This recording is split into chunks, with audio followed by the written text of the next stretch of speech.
关心国防的消息，8月7日，国防部公布的中共的军机动态图显示，讲有中共的军机逼近咱国越南片东北边33海里的所在。前海军的舰舰长李礼斯依照公布的资料为线，伊指记讲共机的位置有可能伫台东甲兰屿之间。不过国防部讲，伊无来到临接区。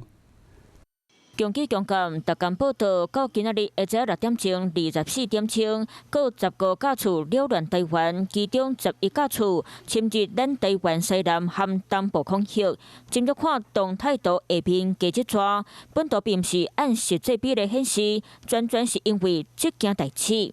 8月7日公布動態圖頂面，共機經過越南片東北33海里處，前海軍艦長李禮斯佇咧並且發難，用地圖依照公布資料一回，飛地竟然佇咧蘭嶼和台東之間。不過講無說講，迄間無任何共機進入24海里臨接所在。領海、內水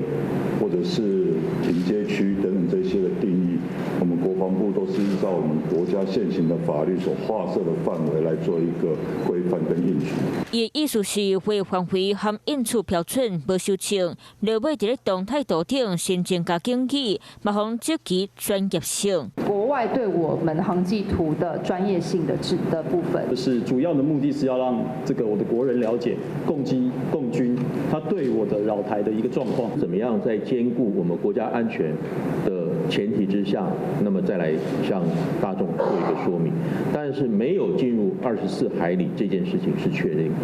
現前公布的領海基線圖，越南片東北邊和蘭嶼之間的海空域，差不多攏是佇咧臨接區範圍內底。不過軍方講無未來就是無未來，嘛互這台擾亂台灣共機位置，正錯落新聞。Hello， 我是林明瑞。想要搶先掌握最及時的新聞資訊嗎？趕快訂閱、按讚、開啟小鈴鐺，鎖定我們華視新聞的 YouTube 頻道。